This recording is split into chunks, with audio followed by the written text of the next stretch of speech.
మన తండ్రి అయిన దేవుడి నుండి ప్రభు అయిన యేసుక్రీస్తు నుండి కృపయు సమాధానం నుండి మీకు కలుగునుగాక.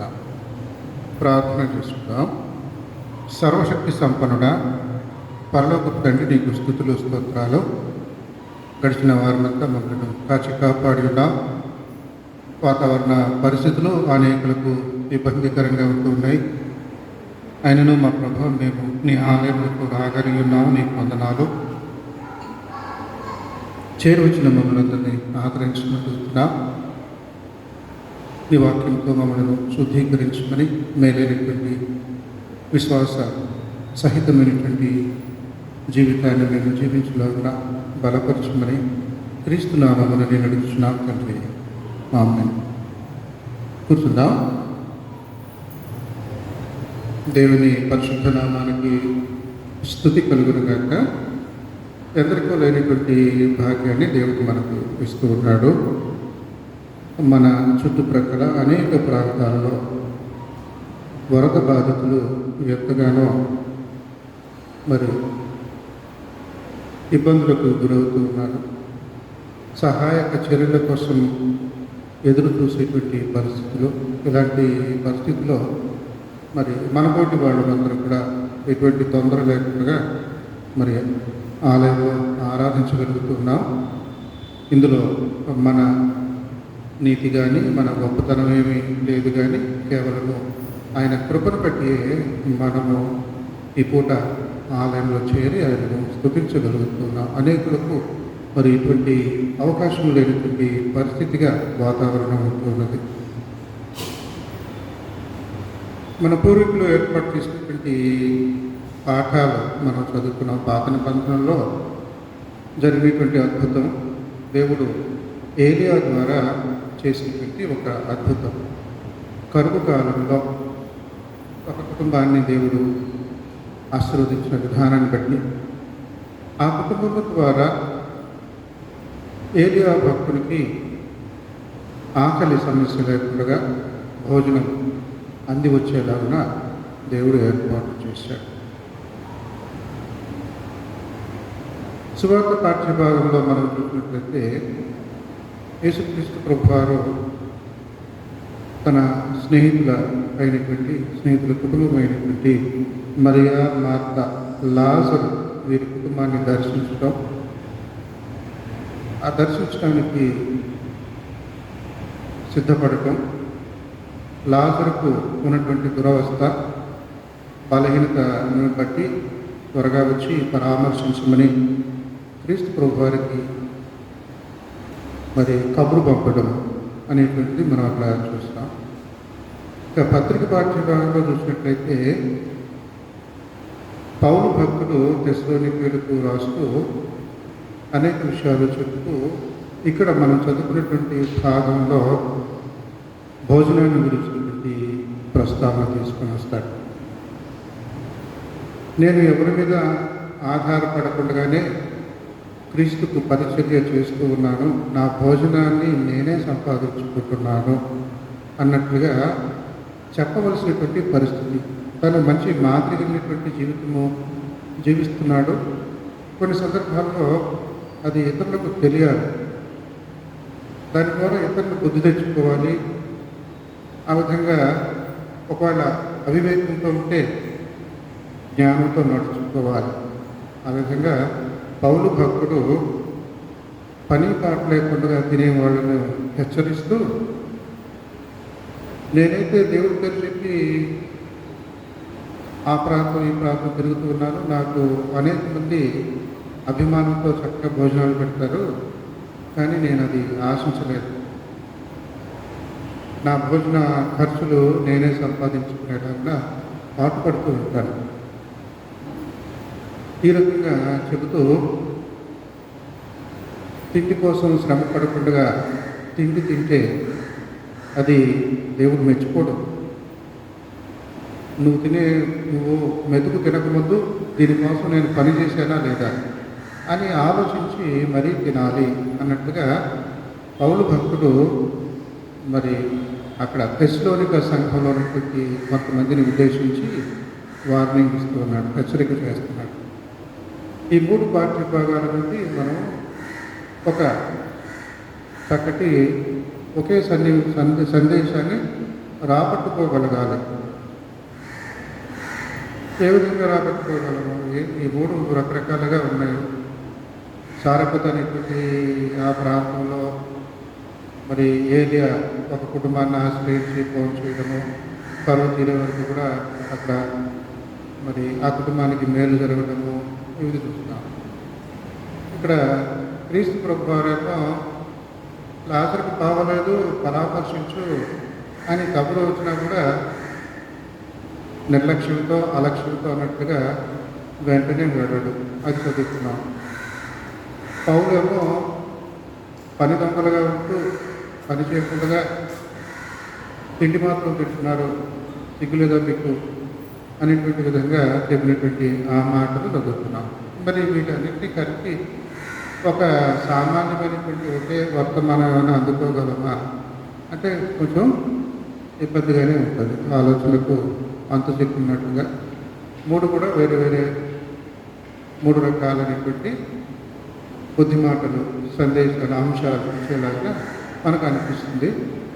కానీ మన పెద్దలు, మన పూర్వీకులు వీటిని ఇలాగా ఒకేసారి ఒక బంచ్గా, ఒక పక్కముగా మనకి ఇచ్చారంటే దాని వెనుక ఉన్న అంతరార్థం ఏంటో తెలుసుకునే ప్రయత్నం మనం చేయాలి. ఇక్కడ మనం గమనించి చూసినట్లయితే ఈ మూడు పాఠ్యభాగాల్ని మనసులో పెట్టుకొని ఒక అంశం అనుకోవచ్చు. అదేమిటంటే మన భోజనాన్ని మనం ఎలా దక్కించుకుంటున్నాం, మన భోజనాన్ని మనం ఎలా దక్కించుకుంటున్నాం అనేటువంటి అంశం. ఏలియా భక్తుడు చాలా రోషం కలిగినటువంటి వాడు, మహాప్రవక్త. ఆ ప్రవక్తకు పెద్ద విలన్ ఒక లేడీ యెజబెల్ అనేటువంటి ఒక ప్రతినాయకురాలు ఉంది. ఆవిడ వల్ల ఈయనకు ప్రాణగండం. ఎక్కడ కనపడినా కూడా షూట్ చేసి చంపేయండి, సూటెడ్ సైట్ అనేటువంటి విధంగా ఏలియాకి చాలా భీతికరమైనటువంటి భయానకమైనటువంటి వాతావరణం. ఎక్కడ దాక్కోవాలి, ఎవరికి కనబడుతుండగా అండర్ గ్రౌండ్ వెళ్ళిపోవాలి, ఎక్కడ ఇటువంటి పరిస్థితి. యెజబెలు యెహోవాను ఎరగనటువంటి అన్యురాలు, యెహోవాను ధిక్కరించేటువంటి మనస్తత్వం వెళ్ళినటువంటి ఆమె, యెహోవాను వెక్కిరించేటువంటి మనస్తత్వం వెళ్ళినటువంటి ఆమె. అలాంటి పరిస్థితుల్లో తన మాట విని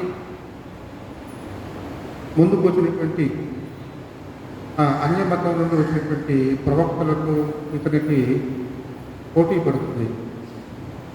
ఎవరి దేవుడు గొప్ప, ఎవరి దేవుడు నిజమైనటువంటి దేవుడు, ఛాలెంజ్ అన్నట్టుగా అక్కడ వాతావరణం ఏర్పడుతుంది. అటువంటి పరిస్థితుల్లో యెహోవా దేవుని యొక్క గొప్పతనం, నిజస్వరూపము బయటపడుతుంది. అన్య మతస్థులకు సంబంధించినటువంటి ప్రవక్తలు మరి ఈయన కోపాగ్నికి బలవుతారు, ఏలియా కోపాగ్నికి బలవుతారు. అంతటి మహాప్రవక్త, ఎవరికి భయపడడు, ఎప్పుడు ఎదురొచ్చినా కూడా యెహోవా పేరు చెప్పి వాళ్ళను తన దారికి అడ్డు లేకుండా చేసుకుంటాడు, ముందుకు వెళ్ళిపోతూనే ఉంటాడు. అటువంటి వాడికి ప్రాణగండం ఈ యెజబెల్. ఆమె వల్ల ఈయన చాలా గలిబిలి పరిస్థితి, పిరికితనము, ఇలాంటివన్నీ చోటు చేసుకున్నాయి. ప్రాణాలు దక్కించుకోవాలి. కానీ ఒక ఆసక్తికరమైనటువంటి విషయం ఏమిటి అంటే, యెజబెలు అన్యురాలు కాబట్టి అన్యుల ప్రాంతంలో, వాళ్ళ ప్రాంతంలో ఉన్నది. ప్రక్కనే ఇశ్రాయేలీయుల ప్రాంతము. ఇశ్రాయేలీయుల ప్రాంతంలో ఎక్కడ కనపడినా షూటెడ్ సైట్, ఏలియాను చంపడానికి ఆ రకంగా వాళ్ళు ఉంటే వాళ్ళ నుండి తప్పించుకుని దాక్కుకోవాలి. ఎక్కడ దాక్కున్నాడు తెలుసా? మనకి టీవీల్లో, సినిమాల్లో చూసినట్టుగా ఉంటుంది. ఏమిటంటే హీరో విలన్ని ఛాలెంజ్ చేస్తే విలను వీడు ఎక్కడ దొరికినా కూడా తీసుకురండి రా, ప్రాణంతో తీసుకురండి నా దగ్గరికి, నేను చంపుతాను అన్నట్టుగా ఉండాలని ఇన్స్ట్రక్షన్స్ ఇస్తే ఆ ఊరంతా చూస్తారు ఎక్కడ దొరకదు. ఎక్కడ ఉంటాడంటే విలన్ ఇంట్లోనే దాక్కుంటాడు. అలాంటి కథలు చూశారు కదా. కూడా మాకు తెలియదంటే నేను నమ్మను, వస్తారు మీరు ఇలాంటి. ఈ ఏరియా కూడా తెలియకుండా యాదృచ్ఛికంగా ఇశ్రాయేల్ ప్రాంతంలో ఎక్కడున్నా కూడా వెళ్తాను కదా, ఇశ్రాయేల్ ప్రాంతాన్ని వదిలేసాడు. సారకత్వం అనేటువంటిది ఈ విధవరాలు ఆ రొట్టెలు చేసుకుని ఇచ్చినటువంటి సన్నివేశం. అది ఎక్కడంటే సీదోను ప్రాంతం, విగ్రహారాధనకు ఉండేటువంటి ప్రాంతం, యెహోవాను ఎరగనటువంటి వాళ్ళు కాపురం ఉండేటువంటి ప్రాంతం. సారకత్తుకు కొన్ని కిలోమీటర్ల దూరంలోనే ఈవిడ ఉంటుంది, మన వ్యాంప అంటే లేడీ విలన్ యెజబెల్ అక్కడే. మరి ఎలా ఉండేవాడో తెలియదు కానీ మొత్తానికి అక్కడే తల్లాచుకున్నాడు. విధవరాల యొక్క భోజనం తింటూ మరి బ్రతికి బట్టగట్టాడు. ఇంకొక విశేషం ఏంటంటే తూరు సీదోను ప్రాంతంలో కరువు కార్యక్రమం చోటు చేసుకుంటే ప్రక్కనే ఉన్నటువంటి ఈ ఇశ్రాయేల్ యొక్క ప్రాంతం నుండి వీళ్ళు డబ్బులున్న వాళ్ళు ధాన్యం కొనుక్కుంటారు కరువు కాలం తీరేదాకా. కానీ పేదవాళ్ళ సంగతి ఏంటి? పేదవాళ్ళు ఇక ఉన్నంత వరకు తిని ఆ తర్వాత ఆకలితో చచ్చిపోవాలి. అటువంటి పరిస్థితి ఇప్పుడు ఈ కుటుంబంలో ఉంది. ఒక బీద విధవరాలు ఆఖరిసారిగా అట్లు చేసుకొని ఇక చచ్చిపోవాలి, ఇక జీవనాధారం లేదు, సంపాదనకు లేదు, ధాన్యాలు కొనుక్కునేటువంటి డబ్బులు లేవు, ఏమీ లేదు. అలాంటి ఒక కుటుంబాన్ని యెహోవా దేవుడు ఏలియాకు పరిచయం చేశాడు. పలానా ఊరిలో సారకతో ఆ గ్రామంలో ఊరు బయటకు వచ్చి ఆఖరిసారిగా ఈ అట్లు చేసుకోవడానికి పొలం ఏరుకోవడానికి వస్తుంది, ఆమెను దర్శించు. ఆ రకంగా దర్శించాడు. ఆయన మాట తీరలో ఉన్నది భ్రమ పెట్టే మాటలు, ఎవరు నమ్మలేరు. అమ్మ ఏం ఇలా వచ్చావు, ఎందుకంటే కట్టేరుకుంటున్నా, ఎందుకు అట్లు చేసుకోవాలనుకుంటున్నాండి, అంత మాత్రమే కాదు, ఇదే మాకు ఆఖరి భోజనం, ఇంక తర్వాత మేము తినడానికి ఏం లేదు అని అంటే, ఆ మాట విన్న తర్వాత ఇట్లా ఉంటాడు, నువ్వు అట్లు చేసుకుంటే చేసుకున్నావు, ముందు నాకు ఒక అట్లు చేసి తీసుకురా. ఎవరైనా అడుగుతారా? అలా చేస్తే ఆ అక్కరోళ్ళు సరేనంటారా? కష్టం కదా. అది ఆమె విశ్వాసం. ఈ ఇశ్రాయేల్ నుండి వచ్చినటువంటి ప్రవక్త మీద ఉన్నటువంటి గౌరవం, పూజనీయమైనటువంటి వ్యక్తి ఇతను అని గౌరవించింది. అతని మాటలకు గౌరవించి నమ్మింది. ఏది ఎలా ఉన్నా తర్వాత సంగతి నువ్వు అడిగావు కదా, నీకు చేసి తీసుకొస్తానని చేసి తీసుకొచ్చు. మొదటి అప్పము, ప్రథమ ఫలము ఎక్కడ? ఇక చావుకు సిద్ధమైనటువంటి వాళ్ళు ఇచ్చేటువంటి ప్రథమ ఫలం విశేషం కదా. ఆ కరువు కాలం తీరేంత వరకు కూడా ఏలియా మాట ఇచ్చినట్లుగానే ఆమె తొట్టిలో పిండి అయిపోలేదు, గుడ్డిలో నూనె అయిపోలేదు. ఆ రకంగా కరువు కాలం అంతా కూడా ఎటువంటి తొందర లేకుండా ఆశీర్వదించబడ్డారు. ఇది నేపథ్యము, భోజనాన్ని గురించినటువంటి నేపథ్యం, అంటే బ్యాక్గ్రౌండ్. ఇక యేసుక్రీస్తు లాసరును లేపినట్టుగా చదువుకోలేదు. ఏం చదువుకున్నాం అంటే మనకిచ్చినటువంటి పూర్వీకులటువంటి మాలో అలక్ష్యము ఆలస్యము చేసేటువంటి సంఘటన. మా బ్రదర్కి ఒంట్లో బాగోలేదు అని క్రీస్తు ప్రభువారు దగ్గరలోనే ఉన్నాడని కబురు పంపించారు, వచ్చి ప్రార్థన చేస్తాడు, బాగుపడిపోతాడని. కానీ క్రీస్తు ప్రభువారు వెళ్ళలే, లేట్ చేసేసాడు. ఈలోగా చనిపోయాడు. మరి ఎంత లేట్ చేసాడో ఏమో తెలియదు కానీ చనిపోయి 3 రోజులు అయిపోయింది. 4వ రోజుకి వాళ్ళకి కనపడ్డాడు. సాధారణంగా వాళ్ళ లెక్కల్లో 3 రోజులు దాటినాయి అంటే ఒకవేళ పొరపాటున మనము ఆ వ్యక్తిని సమాధి అంటే మట్టితో కప్పెట్టేసి ఊపిరాడకుండా చేసే పద్ధతి కాదు. ఆ రోజుల్లో వాళ్ళు ఏం చేసేవాళ్ళంటే పిరమిడ్లు ఉంటాయి చూసారా, పిరమిడ్లలో ధనికుల యొక్క, రాజుల యొక్క, ధనవంతుల యొక్క శవాలు భద్రం చేస్తారు. మట్టిలో పూడ్చిపెట్టడం అటువంటిది వీళ్ళు కూడా అలవాటు చేసుకున్నారు. ఒక తొలిచినటువంటి రాతిని తొలిస్తే అంటే కొండను తొలిస్తే ఒక రూమ్ లాగా ఏర్పడుతుంది. ఆ రూమ్లో ఈ శవాన్ని ఉంచుతారు. 3 రోజుల పాటు కూడా వాళ్ళు ఎదురు చూస్తారు. ఒకవేళ ఆ రోజుల్లో అటువంటిది పరిపాటి అనుకోవాలి. ఎందుకంటే ఈ 3 రోజుల్లో ఒకవేళ అతనికి మళ్ళీ శరీరంలో చేప వచ్చి ఊపిరి మళ్ళీ అందుకునే లాంటి పరిస్థితి ఉంటుందేమో అన్నట్లుగా అవకాశం ఉండేది. ఎందుకని పూర్తిగా మట్టితో పూర్తి చేసినటువంటిది కాదు.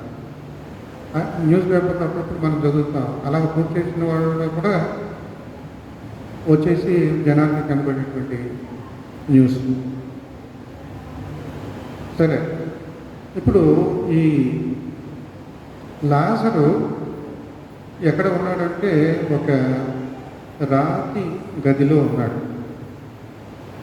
మన క్రైస్తవులైనటువంటి తమిళ భాషలో ఉన్నటువంటి వారు చక్కటి మాటలు వాడతారు. మనమేమో సమాధి తోట అంటాం.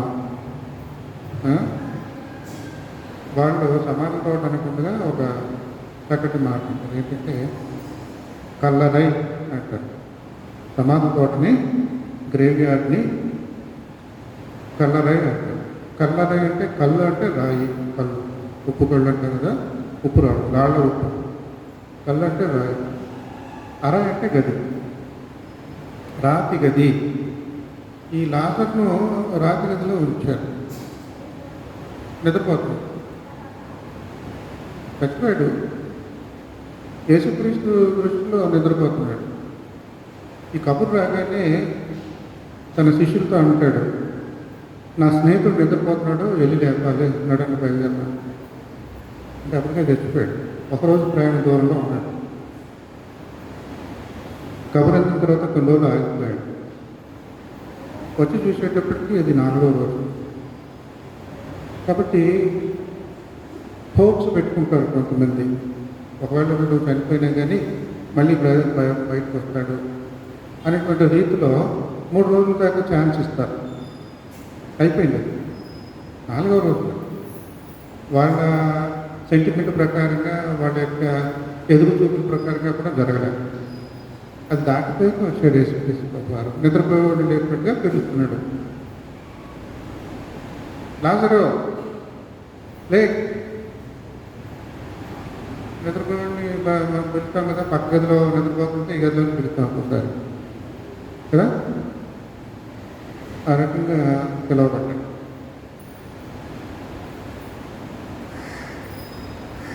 ఇక్కడ మనం గమనించి చూసినట్లయితే మృతులు బయటకు వచ్చేదరు అనేటువంటి మాట మనం అక్కడ చూస్తాం. బయటకు రావడం అంటే దాన్ని ఒక రూమ్లోంచి బయటకు రావడం. పూర్తి చేస్తే బయటకు ఎలా వస్తారు కదా, పూర్తి చేస్తే బయటకు రావడం అలా కాదు. విదిలించుకొని రావడం, ఏదో మాట మాట్లాడడం అలా కాదు. బయటకు రావడం, రూమ్లో నుంచి బయటకు రావడం, ఇదంతా కూడా జరగలే. జరిగింది ఏంటంటే యేసు ప్రభువు లేట్ చేశాడు. అదే మనకు ఇచ్చారు. కానీ ఇంకా కొన్ని వచనాలు దాటుకొని వెళ్ళిపోవాలి మనం. అసలు దీనికి నేపథ్యం ఏమిటి? నేపథ్యాలు మనకు అవసరం ఈరోజు జ్ఞానంలో. ఏమిటంటే అక్కడ సారెపతిలో విధవరాలు ఆతిథ్యం ఇచ్చింది మహాప్రవక్తకు, ఆశీర్వదించబడింది. ఇక్కడ మహాప్రవక్త, ప్రవక్తలకు ప్రవక్త, యేసుక్రీస్తు ప్రభువారికి ఆతిథ్యం ఇచ్చారు వీళ్ళ ముగ్గురు, మరియా, మార్త, లాజరు. బేతనీ అనేటువంటిది యెరూషలేముకు కాసంత దూరంలో ఉంటుంది. అనేక మార్లు క్రీస్తు ప్రభువారు యెరూషలేము దర్శించాడు. అటువంటి పరిస్థితుల్లో సేద తీరడానికి మరి బేతనీలో ఆగేవాడు, హాల్ట్. ఆగితే మరి అక్కడ బస, భోజనం ఎవరిస్తారు? ఈ స్నేహితుల కుటుంబము, మరియా, మార్త, లాజరు.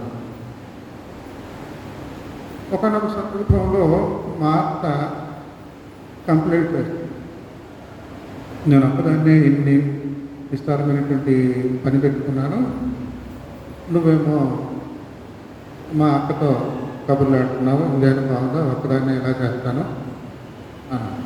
యేసు ప్రభు వారికి వండి పెట్టడానికి విస్తారమైన పనులు అవసరమా అని ఆలోచిస్తే యేసు ప్రభు వారు ఒక్కరి ప్రస్తావనే ఉన్నది. అక్కడ నేపథ్యం ఏమిటి? శిష్యులు కూడా ఉన్నారు. ఎక్కడికి వెళ్తే అక్కడ కూడా శిష్యులు ఉంటారు దాదాపుగా. మరి వాళ్ళందరికీ వండి పెట్టాలి. మరి విస్తారమైన పనే కదా, అంతమందికి వండి పెట్టాలి. ఎప్పుడో కానీ అప్పుడప్పుడు కానీ వస్తూ ఉంటారు, రాక వస్తూ ఉంటారు. ఏదో వచ్చారు కదా, ఇచ్చాం కదా అన్నట్టుగా కాకుండా వాళ్ళని తృప్తిపరిచేలాగా, సంతోషపరిచేలాగా కొన్ని ఐటమ్స్ చేయాలి. వెరైటీస్, డిషెస్ అవన్నీ కూడా సిద్ధం చేయాలి. ఒకదానే చేస్తున్నాను అదన్నా.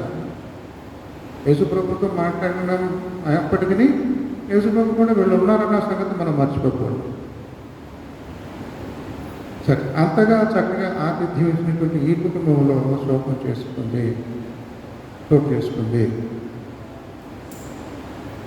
లాజరు చచ్చిపోయాడు. అక్కడ సారెపతు గ్రామంలో విధవరాలు ఆ కరువు దినాల వరకు చక్కగా పోషించబడింది. మళ్ళీ కొన్నేళ్లకు ఆ ఒక్కగానొక్క కొడుకు చచ్చిపోతాడు. అప్పుడు ఈ సారెపతు ఆ విధవరాలు ఏలియాను ప్రశ్నిస్తుంది. మరి చాలా దుఃఖం కదా అది, ఇంకెవరు లేరు, మరి ఈ విధంగా నా కొడుకుని చంపడానికని వచ్చావు, నాతో పరిచయం చేసుకున్నావు అని బాధపడు. ఇంతకన్నా ఏం చేస్తున్నా నువ్వు? పల్లెటూరులో మాట్లాడతారు తెలంగాణలో.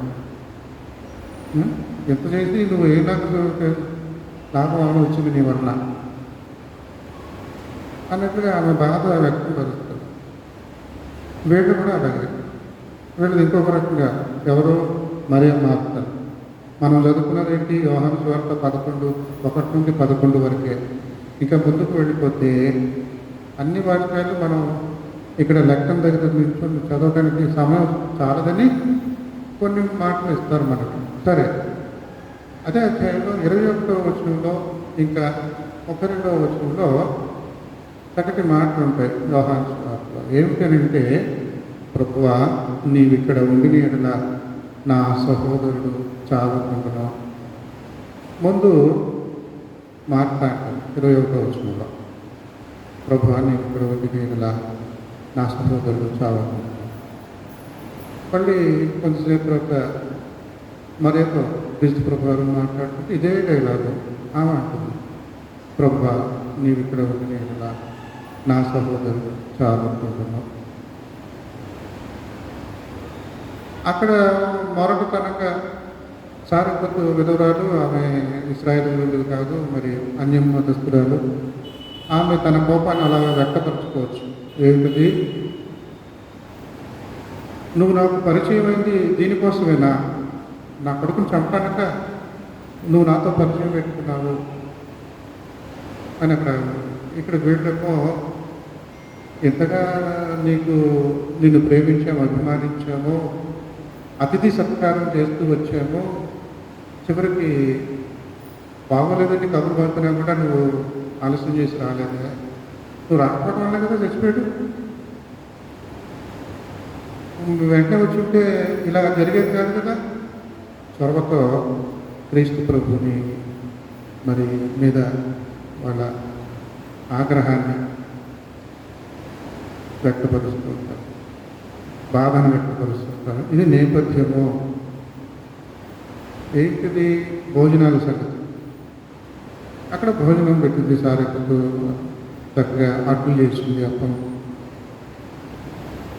ఇక్కడ క్రీస్తు ప్రభువారు ఎన్నో మారులు తన ప్రయాణంలో మార్గ మధ్యంలో సేద తీర్థానికి శిష్యులతో పాటు వచ్చినట్టు వీళ్ళు చక్కగా భోజనాలు ఏర్పాటు చేస్తూ ఉంటారు. ఇంకొక సన్నివేశం మనం చదువుకోలేదు కానీ, ఏలియా శిష్యుడు ఎలీషా పరిచర్య దినాల్లో కూడా ఇలాగే చోటు తీసుకుంది. శూనేమీయురాలు, ఘనత వహించిన ఘనురాలు అయినటువంటి ఆస్తి కలిగినటువంటి ఒక శూనేమీయురాలు. శూనేం అనేటువంటిది అన్య ప్రాంతం కదా, ఆమె ఇస్రాయేలు జాతికి చెందినటువంటి ఇస్రాయేల్ ప్రాంతం అది. అక్కడ ఈ ఎలీషా భక్తులు యేసుప్రభు వారిలాగే ఆ ప్రయాణాల మధ్యలో ఎక్కడైనా సేద తీరాలని అంటే ఇక్కడ శూనేము పట్టణానికి వచ్చినప్పుడు అక్కడ హాల్ట్ వేసేవాడు, అది అలాగా ముందుకు సాగుతూ వెళ్ళిపోయేవాడు. ఇది గమనించింది ఒక ఆవిడ, ఈ ఘనురాలు. ఆవిడ పేరు మనకు ఉన్నది, శూనేమీయురాలు. అక్కడ దాసుడు గేహజీ ఉంటాడు, గేహజీ. ఈ గురువుగారు ఇలా ఉంటున్నారు కదా, ఆయనకి పాపం ఈ తినడానికి తొంగడానికి ఇబ్బంది కదా. నాకైతే దేవుడు చక్కగా వసతులు ఇచ్చాడు, నేను ఆయనకి అతిథి సత్కారం చేయడానికి నేను సంతోషంగా ముందుకు వస్తున్నాను అని చెప్పేసి ఆ రకంగా రోటీ కపడా और మకాన్ ఎలీషా భక్తుడికి ఆ శూనేము ఆ ప్రాంతం గుండా ఆ ఊరు గుండా వెళ్ళేటప్పుడు హాల్ట్ వేసేటప్పుడు ఈ ఇంట్లో ఉండిపోయాడు. బాగుంది. ఇప్పుడు ఎంత శ్రద్ధగా చేస్తుంది. కొన్నిసార్లు అలా అయిపోయిన తర్వాత అప్పుడు అడుగుతాడు గేహజీని. ఈయన చాలా పరువు ప్రతిష్ఠ కలిగినటువంటి ఎలీషా, అందరిలా కాదు. మిగతా ప్రవక్తలంటే జనాల్లో కలిసిపోయి అలా, ఈయన ఆస్తిపరుడు, అది మెయింటైన్ చేస్తూ ఉండేవాడు. అక్కడెక్కడి నుంచో సిరియా దేశం నుండి వచ్చినటువంటి కుష్ఠరోగంతో వచ్చినటువంటి వాడిని కూడా ఇంట్లో పిలవడం, గేహజీతో కబురు పంపిస్తాడు బయటికి, ఏంటి సంగతి ఎదుగు. అలాగే డిస్టెన్స్ మెయింటైన్ చేస్తాను. ప్రతి మాట స్వయంగా మాట్లాడినట్టుగా ఉండదు, మధ్యలో గేహజీ ఉంటాడు. ఇది గేహజీకి ఒకనొక సందర్భంలో మరి అత్యాశకు గురి చేసింది కదా, మనకు తెలుసు. ఆ కుష్ఠుగార్త ఈడికి అంటుకోవడం. ఆ గేహజీ చెప్తాడు, ఏంటి సంగతి కనుక్కో. అప్పుడు ఆవిడతో అడుగుతాడు, ఏంటమ్మా నీకేమన్నా గురువుగారి నుండి ఏదైనా నీకు సహాయం కావాలా? రాజులు కానీ జమీందారులు కానీ ఎవరైనా రికమెండేషన్ ఏమైనా కావాలా? ఏమి ఆశించి నన్ను ఈ విధంగా ప్రత్యేకమైనటువంటి రీతిలో గౌరవిస్తుంది, అభిమానిస్తుంది కనుక్కో అని అంటే, అయ్యా మరి చెబుతుంది ఇలాగా సంతానం లేదు, చెప్పలేక చెప్తున్నట్టుగా ఉంటుంది. గేహజీ కూడా ఆ రకంగానే వివరిస్తాడు. ఏమిటంటే భర్త వృద్ధాప్యంలో ఉన్నాడు. మరి ఈవిడ వయసు ఎంతో మనకి బైబిల్ ఇవ్వలేదు కానీ భర్త వృద్ధుడైపోయాడు. భర్త పరంగా సంతానం కలుగుకునేటువంటి ఆశ లేదనమాట, అటువంటి వయస్సు. అటువంటి తరుణంలో ఎలీషా పుసుకున ఒక మాట అంటాడు, నువ్వేమి దిగులు పడకో, మీకు సంతానం లేదని, వచ్చే ఏడాది ఇదే రోజుల్లో నీ ఒడిలో చంటి బిడ్డ ఉంటాడు, నువ్వు ఒక శిశువుకు జన్మనిస్తావు అని చెప్తే ఈవిడ నమ్మదు. మా ఆయన ముసలోడు చెప్పాడు, సంతానం ఛాన్స్ లేదు, నువ్వు అనవసరంగా భ్రమ పెట్టడానికి చెప్తున్నావు ఈ మాట. ఆ మాట అంటే కానీ ఒక సంవత్సరం తర్వాత చక్కగా బిడ్డ పుడతాడు. ఆ రకంగానే తల్లి ఒడిలో, మరి కన్న తల్లి ఒడిలో ఉంటాడు. బాగుంది. అప్పుడు ఈ ఎలీషా మీద మరింత గౌరవము, భక్తి, ఇవన్నీ కూడా అభిమానం పెరిగినాయి. అయితే కొంతకాలం తర్వాత కొన్ని ఏళ్లకు ఈ పిల్లవాడు కొంచెం పెద్దవాడు అయిన తర్వాత నాన్నతో కూడా పొలానికి వెళ్ళిపోతాడు. పొలంలో పనులు చేస్తూ ఉంటే మరి ఎండ తీవ్రత లేకపోతే ఇంకొక కారణం ఈ పిల్లవాడికి వడదెబ్బ అయితే ఇంకోటనండి తల తిరిగి తలనొప్పి వచ్చేసి విపరీతమైన తలనొప్పితో ఇక చావుకు దగ్గరైపోతాడు. వీడింటి ఇలాగా అని చెప్పేసి వీడింటికి తీసుకెళ్ళిపోండి అని చెప్పేసి తండ్రి పంపించేస్తాడు ఇంటికి. అప్పుడు తల్లి దగ్గర ఉంటాడు. అప్పటికే ఇంకా సీరియస్ మనం చూస్తూ ఉంటాం కదా, కొంతమంది సీరియస్గా ఉంటే ఆటోలో తీసుకెళ్తూ ఉంటే దారిలోనే హాస్పిటల్ కూడా చేరకుండా చచ్చిపోతారు. ఆ రకమైనటువంటి దారుణమైనటువంటి పరిస్థితి. తల్లి ఒడిలోకి చేరిన తర్వాత కొద్ది నిమిషాలకు చనిపోతాడు. తల్లి ఒడిలోనే చనిపోతాడు. చాలా బాధేసి వెంటనే పిల్లవాడిని అక్కడ ఇంట్లో వదిలేసి గంటలు కట్టి దాసుని తీసుకొని ఎలీషా ఎక్కడున్నాడో అక్కడికి బయలుదేరి వెళ్తాడు. అప్పుడు ఎలీషాతో మాట మరి ఉన్న బాధ కొద్ది అంటది, ఎందుకైనా నువ్వు నాకు సంతానాన్ని ఇచ్చావు, నా కొడుకును చంపడం కోసమైనా నాకు సంతాన భాగ్యాన్ని ఇచ్చావు, చచ్చిపోయాడు అంటే ఎందుకమ్మా కంగారు పెడతావు అని చెప్పేసి బయలుదేరి వాళ్ళ ఇంటికి వస్తాడు. పిల్లవాడిలో ప్రాణం పోయింది శరీరంలో, మెల్లిగా ఒళ్ళంతా చల్లబడిపోతుంది. అంటే ఆ రోజుల్లో ప్రాణం పోయింది అనేటువంటి లెక్కలో మనకు సరిగ్గా విధంగా తెలియదు, కానీ వాళ్ళు ఇక అయిపోయింది ప్రాణం పోయింది అనేటువంటి లెక్కల్లో ఊరుతూ ఉంటారు. ఎలీషా ఏం చేశాడంటే తనకు ఏర్పాటు చేసినటువంటి మరి ఆ మేడగది మీద ఆ మంచం మీద ఈ పిల్లవాడిని పెట్టాడు.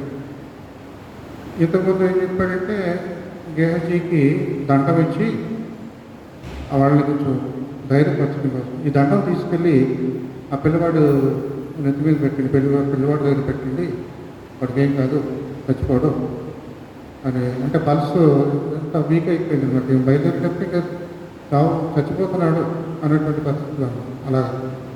కొంతమంది ఏంటంటే భాష ఏంటంటే చచ్చిపోయాడు అని అంటారు. ఇది నేను గమనించి గుంటూరు జిల్లాలో నాన్నగారు చిన్నప్పుడు పనిచేసిన రోజుల్లో ఈ భాష ఎక్కువగా వాడేవారు. మిగతా చోట్ల నేను చూడలేదు. అదే గమ్మత్తు.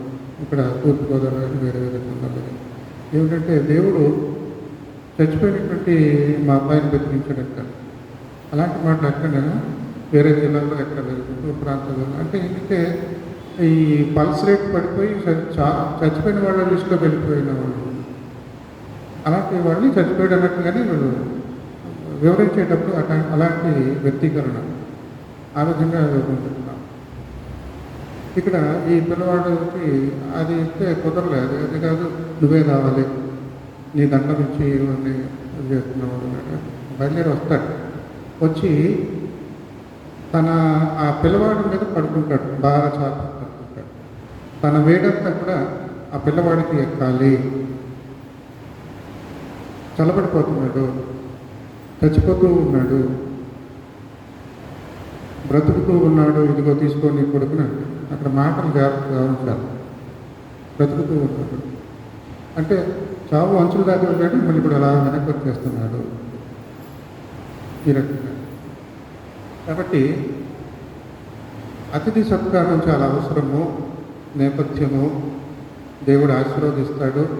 కానీ సడన్గా ఊహించని రీతిలో మనకు శోకం, మన కుటుంబంలో శోకం చోటు చేసుకుంటాం. అప్పుడు ఎలా దేవుణ్ణి ఏ రకంగా అర్థం చేసుకోవాలి? ఇటువంటి గలిబిలి మనకు ఏర్పడుతుంది. పౌలు చూసినట్లయితే ఈ స్వస్థతల గురించి, ఆతిథ్యం గురించి చెప్పడం కాదు, కానీ అసలు తిండి గురించి ఒక్కొక్క వ్యక్తి ఏ రకంగా ఆలోచించాలి. ఇతరులకు ఆతిథ్యంలో తర్వాత సంగతి, అసలు నీ భోజనాన్ని నువ్వు ఎలా తింటున్నావు, అదే కదా మనం పెట్టినటువంటి అంశము. మన భోజనాన్ని మనం ఎలా దక్కించుకుంటున్నాం. ఎలా దక్కించుకుంటున్నాం అంటే పేదవాళ్ళు ఇల్లు తిరిగి అడుక్కునేవాళ్ళు ఆ రోజుల్లో, పాత రోజుల్లో. ఇప్పుడు అలా ఇల్లు తిరిగి అడుక్కునేవాళ్ళు లేరు. ఏదో రకంగా చేతిలోకి డబ్బు వస్తే దాంతో వండుకొని తినవలసినటువంటి పని కూడా లేదు. చిన్న చిన్న హోటల్లో, రోడ్డు పక్కన కోల్డ్ హోటల్స్ ఇవి ఉంటాయి. టీ నీళ్లు తాగొచ్చు, ఇడ్లీలు తినొచ్చు, లేకపోతే ఏదైనా టిఫిన్లు తినవచ్చు. అలాగే ఉంటున్నాయి. అంతేగాని పూర్వం ఇల్లు తిరిగి అమ్మ మాధవ కబలం, మాధవ కబలం ఒకసారి చెప్పాను. అంటే దేవుడి పేరుతో నీ గుప్పిలి విప్పని. కబలం అంటే గుప్పిలి, దేవుడి గుప్పిలి అని అర్థం కాదు. మాధవ కబలం అంటే దేవుడి పేరు చెప్పి నాకు కొంత పువ్వు పెట్టు. ఆ విధంగా ఉండే పాత రోజులు. దిక్కుమాలినటువంటి పరిస్థితుల్లో ఆ రోజుల్లో ఎలా ఉండేవారు మన దేశంలో? ఒకవేళ కొన్ని ఉదాహరణలు చూసినట్లయితే ఉంచ వృత్తి అంటారు. ఉంచ వృత్తి అంటే లేకి బ్రతుకు. లేకి బ్రతుకు అంటే తెలియదు, ఇప్పుడు మాట కాదు. పరిగ బ్రతుకు, అది కూడా మనకు తెలియదు చాలా మంది.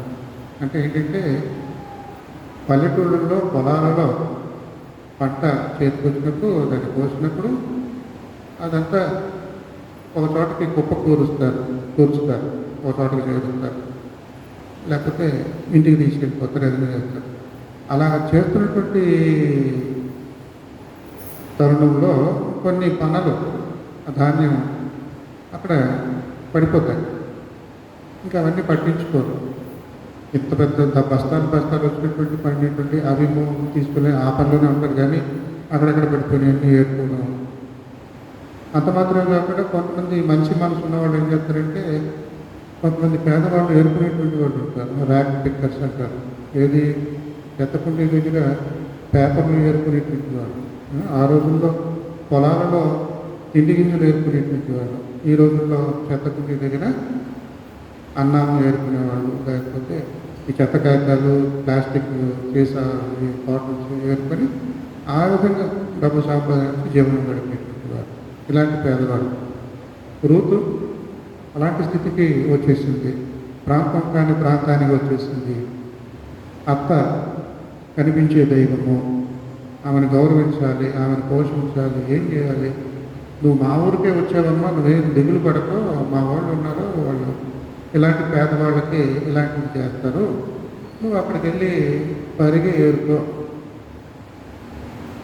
అలాంటి దైన్య స్థితి ఉన్నటువంటి ఆవిడ కడుపునే యేసుక్రీస్తు ప్రభువారు పుట్టాడు. అమ్మలైన గురువుతమ్మ. ఇక్కడ మన దేశంలో ఈ ఉంచ వృత్తి ఒకటి ఉండేది. ఆ రకంగా పరిగి నేర్పుతూ బతికేటువంటి. ఇంకొకటి ఉండేది, దేవుడికి సమర్పించుకొని సన్యాసులుగా తిరుగుతూ ఉంటారు. వాళ్ళు సంపాదన చేయరు, కాయ కష్టం చేయరు. మరి కడుపు నిండాలి, ఏం చేయాలి అంటే, అడుక్కున్న వాడికి 66 రుచులు అన్నట్టుగా ఒక సామెత ఉంటుంది కదా. అడుక్కునేవాడికి 66 ఇళ్ళు అన్నట్టు. నిజమే. అదే పనిగా తిరుగుతా అంటే రకరకాలన్నీ కూడా సంపాదించుకోవచ్చు తినడానికి.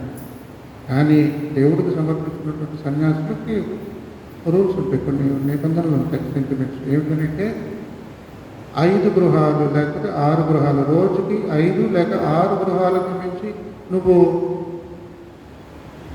భిక్షం అడుక్కోకూడదు. అంతే. 5 ఏళ్ళతో సరిపెట్టుకోవాలా, వాళ్ళు ఎంత పెడితే అంత. ఇక సరిపోలేదని చెప్పేసి మళ్ళీ ఇంకొక 5 ఏళ్ళు తిరుగుతూ ఉండాలి, చేయకూడదు. అలాంటిది నిష్ట.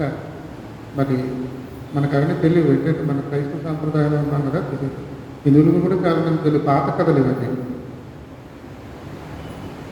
కాబట్టి అలాంటి బ్రతుకు అంటే కడుపు నింపుకోవడం కోసం నానా వారాలబ్బాయి అంటే వాడికి మంచి తెలివితేటలు బాగా చదువుకోవాలి, మరి టెక్స్ట్ బుక్లు పుస్తకాలన్నీ కొనుక్కోవాలి. ఇంకా దూరంగా ఉన్నటువంటి ఊళ్ళో, ఇక్కడ ఉన్న ఊళ్ళోనేమో 5వ క్లాస్ దాకా ఉంది, వీడికి మంచి తెలివితేటలు ఉన్నాయి. ఇంకా కొంచెం దూరం వెళ్తే 10వ క్లాస్ దాకా ఉండేటువంటి స్కూల్ ఉంటుంది. ఇంకా బాగా దూరం వెళ్తే ఇంటర్మీడియట్ చదువుతాం, ఇంకా దూరం వెళ్తే డిగ్రీ చదువుకోవచ్చు. మరి ఖర్చులు, ఇల్లు వదిలిపెట్టేది, అక్కడ తిండికి దొరక, ఇలాంటి పరిస్థితులు అన్నమాట. కాబట్టి ఆ రోజుల్లో చదువుకునే పేద పిల్లలు వారాలు చేసేవాడు. అంటే వారాల అబ్బాయిలుగా పిలువబడేవారు.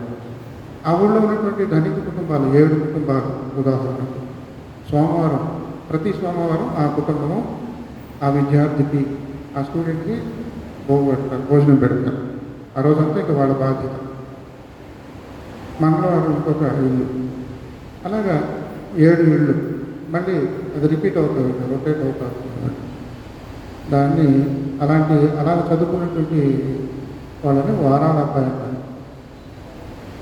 సరే, ఇంకొక మాట ఉంది, జాయాజీవుడు. జాయాజీవుడు అంటే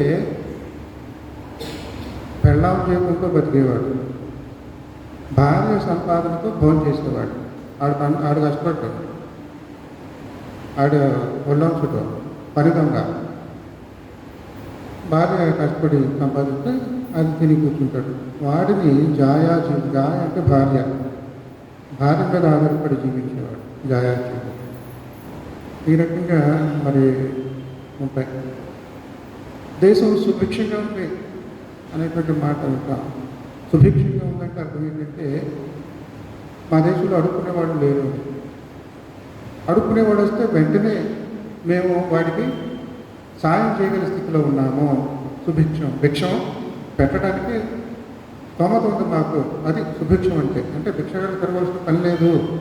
ఒకవేళ భిక్షగాడు వస్తే వాడికి భిక్ష వేయడానికి మాకు సెల్ఫ్ ఏమంటారు, స్వయం సమృద్ధి కలిగేటువంటి వారు కాబట్టి సెల్ఫ్ సఫిషియెంట్ అలాంటి వారు. అయితే సుభిక్షంగా ఎక్కడుంది? ఇశ్రాయేలు ప్రాంతం ఉంది. అక్కడ నువ్వు ఉంటున్నావా ఏలియా? నువ్వు అక్కడ ఉండట్లేదే. పక్కన ఉన్నటువంటి కరువు ప్రాంతానికి వెళ్ళిపోవాలి. నువ్వు అక్కడ భిక్షం ఎత్తుకోవాలి. మాధవ కవలం అన్నట్టుగా ఒక విధవరాలను ఆశ్రయించాలి. దేవుడి పేరు చెప్పి ఇవన్నీ సహించాలి. పౌలు ఆ రకంగా తన తిండి కోసం ఎవరి మీద ఆధారపడేవాడు కాదు. మరి తన పూర్వీకుల పుణ్యమా అంటూ, లేకపోతే కుటుంబస్తులు తల్లిదండ్రుల పుణ్యమా అని మంచి వ్యాపారం, డేరాలు పెట్టేటువంటి వ్యాపారం, అది ఖరీదైనటువంటి సంపాదన అందుకునేలాగా ఉంటుంది ఆ వ్యాపారం. డేరాలు ఇవన్నీ కూడా తయారు చేసి అది ఇతనికి తెలుసు. బాల్యం నుండి నేర్చినటువంటి విద్య. ఆ రకంగా అదే పనిగా తీరిక సమయాన్ని అనకూడదు. సేవలో నిమగ్నమై ఉన్నాడు. ఒక ప్రక్కన ఈ డేరాలు పెట్టుకోవడానికి కూడా వెనుకాడకుండా సమయాన్ని వెచ్చించేవాడు. ఆ రకంగా తన కాళ్ళ మీద తానే నిలబడేవాడు. తన తిండి తానే సంపాదించుకునేవాడు. దారి ఖర్చులకి తానే ఆ డబ్బులు సంపాదించుకునేవాడు. కానీ క్రీస్తు ప్రభు వారు విషయానికి వస్తే అటువంటి పరిస్థితి కాదు. ఒక్కడే కాదు, కూడా చాలామంది ఉంటారు. ముఖ్యంగా 12 మంది శిష్యులు ఉంటారు. మరి వీళ్ళ సంగతి ఏమిటి అని అంటే, ఇక ఒక చోట కూర్చొని చేపలు పట్టడమో, లేకపోతే ఇంకొక వడ్రంగి పని చేయడమో, లేకపోతే వ్యవసాయం చేయడానికి కుదరదు. వీళ్ళు సుడిగాలి పర్యటన, ఒక చోట ఉండరు కదా. నక్కలకు గొర్రెలను, ఆకాశ పక్షులకు గూళ్ళను ఉన్నాయి, కానీ మనిషి కుమారుడు తలవాల్చుకుంటే స్థలం లేదు. ఆ రకంగా ఉండేది పరిచర్య. యేసుక్రీస్తు ప్రభువారికి ఇల్లు లేదు కానీ కుటుంబం ఉన్నది. ఒకసారి తల్లి తన తోడబుట్టినటువంటి వాళ్ళు వచ్చి దూరంగా బయట నిలబడతారు. ఇంట్లో అంతా గుమిగూడు ఉంటారు, మంచి మాటలు చెప్తూ ఉంటాడు, అక్కడ స్వస్థత కార్యం చేస్తూ ఉంటాడు. ఇదిగో నేను చూడడానికి నీ తల్లి నీ తోబుట్టులు వచ్చారు. యేసు ప్రభు వారికి అది ఇష్టం. వీళ్ళ మట్టుకైనా నా తల్లిదండ్రులు, నా తోబుట్టులు, అందరికీ జ్ఞానోదయం కావాలి ఈ విషయంలో అని చెప్పేసి వెంటనే తన శిష్యులను చూపిస్తూ, ఎవరున్నా తల్లి, ఎవరున్నా సహోదరులు, తోబుట్టులు, ఇదిగో వీళ్ళే కదా అని శిష్యులను చూపిస్తాడు. కాబట్టి యేసుక్రీస్తుకు ఇల్లు లేదు కానీ కుటుంబం ఉన్నది. మరియా, మార్త, లాజరు అనేటువంటి కుటుంబం ఉన్నది. ఎప్పుడు పడితే అప్పుడు మధ్యరాత్రులు వెళ్ళినా కూడా తన సొంత ఇంటికి వెళ్ళినట్టుగా చక్కగా అక్కడ మర్యాదలు జరుగుతాయి, భోజనం దొరుకుతుంది, సేద తీరవచ్చు, ఇవన్నీ కూడా ఉంటాయి. కాబట్టి క్రీస్తు ప్రభువారు భోజనం విషయంలో కంగారు పడవలసినటువంటి పని లేదు. అయినప్పటికీ ఊరు విడిచి ఊరు వెళ్ళాలి, అక్కడ తెలియనిటువంటి ప్రజలు వాళ్ళు పరిచయం చేసుకోవాలి, మేమెవరు అన్నట్టుగా చెప్పుకుంటూ ఉండాలి, అటువంటి పరిస్థితులు కూడా ఉంటాయి. అందుకని ఇవన్నీ ఎరిగినటువంటి కొంతమంది విశ్వాసులు, అభిమానులు క్రీస్తు ప్రభు వారికి ఆ బృందానికి విరాళాలు ఇచ్చేవారు, కానుకలు ఇచ్చేవాళ్ళు. వాటన్నింటినీ మన ఇస్కరియోతు యూదా గారు చక్కగా మెయింటైన్ చేస్తూ ఉండేవారు. ఆయన ఎలా మెయింటైన్ చేస్తాడో మనకు తెలుసు కదా. సుకార్ అనేటువంటి గ్రామం, సమరేలు గ్రామం సమీపించింది. అప్పటికే మిట్ట మధ్యాహ్నం అయింది. క్రీస్తు ప్రభువారు, నేను ఉంటానులే, మీరు ఊళ్ళోకి వెళ్ళి డబ్బులు ఇచ్చి భోజనం కొనుక్కురండి, నేను ఇక్కడ ఉండిపోతానని అక్కడ ఉండటం, అక్కడ సమరయ స్త్రీని తో మాట్లాడటము, ఆమెను మార్చటము, ఆమె మరి నిజమైనటువంటి ప్రవక్త ఎవరో, ఈ నజరేయుడైనటువంటి యేసుక్రీస్తు సామాన్యుడు కాదు, ఈయన నజరేయుడైనటువంటి యేసుక్రీస్తు మాత్రమే కాదు, ఈయనే లోకరక్షకుడు, ఈయనే మెస్సియా అనేటువంటి విషయం తెలిసి వచ్చేలాగా ఆమెతో మాట్లాడుకుంటాడు. కాబట్టి భోజనానికి వెళ్ళినటువంటి కొండానికి వెళ్ళినటువంటి ఆ సందర్భంలో ఇక్కడ నీళ్లు అడుగుతూ ఉన్నాడు. భోజనం విషయంలో మనము ఏ రకంగా మన జీవితంలో అడుగులు వేస్తూ ఉన్నాం? తిండి కోసం బ్రతకడం కోసం తింటున్నామా? కొంతమంది తినే తిండి ఎలా ఉంటుందంటే, తినటం కోసమే నేను పుట్టాను, తినటం కోసమే నేను బతుకుతున్నాను అన్నట్టు. అలా ఉండకూడదు. అసలు తినే ముందు ఈ మెతుకు తినడానికి నేనేం పని చేశాను, దీనికోసం నేను కష్టపడ్డానా లేదా అని ఆలోచించాలని పౌలు ఇక్కడ హెచ్చరిస్తూ ఉన్నాడు. పని దొంగలుగా ఉండకూడదు. పని గండం, మన దేశంలో విచిత్రమైనటువంటి సెంటిమెంట్లు, విచిత్రమైనటువంటి ఆలోచనలు ఉంటాయి. పని చేస్తే చచ్చిపోతాడు. ఇప్పుడు అన్నట్టు మీరు అలాంటి మాటలు. కాబట్టి నేను పని చేయనండి, పలానా పంతులు గారు, పలానా శాస్త్రి గారు చెప్పాడు నాకు, నువ్వు పని చేస్తే చచ్చిపోతావు, పనులు చేయకూడదు అన్నాడంటే. ఇలా అనమాట, దొంగ మాట, పని దొంగ, పని గండం అని చెప్పేసి తప్పించి తిరిగేట్టుకుంటారు. కాబట్టి మన తిండిని మనము న్యాయబద్ధంగా సంపాదించుకుంటున్నామా లేదా కేవలము నా ప్రాణమా సుఖించుము తినుము త్రాగు అని చెప్పేసి ఆ రకంగా ఉండిపోయి అతిథి మర్యాదలు లేకుండా జీవిస్తున్నామా? అతిథి మర్యాదలు అనేటువంటి నేపథ్యం ఉంటే నీ ఇంట్లో శోకం చోటు చేసుకున్నా దాని నుండి మళ్ళీ నువ్వు బయటపడతావు. ఇది ఈరోజు వర్తమానం. కాబట్టి మన భోజనాన్ని మనం ఎలా దక్కించుకుంటూ ఉన్నాము అనేది మనం ఆలోచించాలి. ఈ 3 పాఠ్యభాగాల్లో 3 వ్యక్తులు ఉన్నారు. నాయకుడు, పాత నిబంధనలో ఏలియా ఉన్నాడు, పత్రిక పాఠ్యభాగంలో పౌలు ఉన్నాడు, స్వార్థ పాఠ్యభాగంలో యేసు ఉన్నాడు. వీళ్ళకున్నటువంటి విశేషాలు ఏమిటి అని ఒకసారి ఆసక్తికరంగా ఉంటుంది ఆలోచించుకొస్తే. ఏమిటంటే ఏలియా సారపత్ అనేటువంటి ప్రాంతము, సీదోను ప్రాంతమునకు ఇశ్రాయేలీయుల నుండి వెళ్ళినటువంటి అన్యుల ప్రాంతములకు వెళ్ళినటువంటి ఇశ్రాయేలీయుల నుండి వెళ్ళినటువంటి మొదటి ప్రవక్తగా పండితుల చేత గుర్తించుకుంటాడు. అన్యుల మధ్యకు వెళ్ళినటువంటి మొదటి ప్రవక్త పౌలు.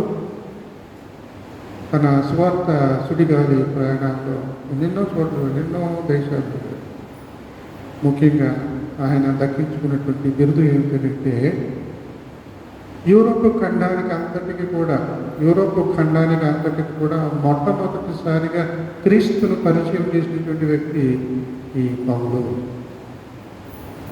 మరి ఆ రకంగా చెప్పుకుంటే యేసుప్రభు వారి గురించి ఏం చెప్తారు? ముగ్గురు నాయకులు అన్నారు కదా, ఏలియా, పౌలు, యేసుప్రభు. యేసుప్రభుని గురించి చెప్పాలంటే మానవ జాతి చరిత్రలో మరణాన్ని గెలిచినటువంటి మొట్టమొదటి వ్యక్తి. అది బైబిల్లో ఉంది, ప్రథమ కాలం. మనం కూడా మరణాన్ని జయిస్తాం అంటే ఆయన తర్వాత మొదటివాడు ఆయన. మొదటి అన్నాం చూసారా, అది ఏలియా అన్యుల ప్రాంతంలో యెహోవాను గూర్చినటువంటి ప్రవచనం చెప్పినటువంటి మొట్టమొదటి ప్రవక్త. క్రీస్తును యూరోప్ ఖండానికి అంతటికి మొట్టమొదటిసారిగా పరిచయం చేసినటువంటి సువార్తికుడు పౌలు. మానవ జాతి చరిత్ర అంతటిలో మొట్టమొదటిగా చావును గెలిచినటువంటి వాడు యేసుక్రీస్తు. కాబట్టి ఈ ముగ్గురు మనకు నేర్పిస్తున్నటువంటి పాఠం ఏమిటి? అతిథి సత్కారము. అతిథి సత్కారానికి తగినట్టుగా దేవుని యొక్క దీవెనలు ఉన్నాయా అనేటువంటి సందేహము ఉండకూడదు. ఆ ఇంట్లో ఒకవేళ దురవస్థ ఏర్పడిన దేవుడు ఆ దురవస్థ నుండి తప్పించగల సమర్థుడు. అతిథి సత్కారము చేయడానికి ముందు అసలు నీ తిండి గింజలు నువ్వే సంపాదించుకుంటున్నావా? నిన్ను నువ్వు పరీక్షించుకో. పని దొంగగా ఉంటూ ఉన్నావా? నువ్వు తినే తిండి నువ్వు సంపాదించిందేనా? ఈ రకంగా మరి విశేషమైనటువంటి క్రైస్తవ అవగాహనతో, ఆత్మీయమైనటువంటి ఆలోచనలతో మన విశ్వాస యాత్రలో మరింత ఉత్సాహంగా ముందుకు సాగాలని దేవుడు మన నుండి ఎదురు చూస్తూ ఉన్నాడు. సమస్త జ్ఞానం గురించిన దేవుని సమాధానం యేసుక్రీస్తు వలన మీ హృదయములకు, మీ తలపులకు కావలియుడును గాక. దేవా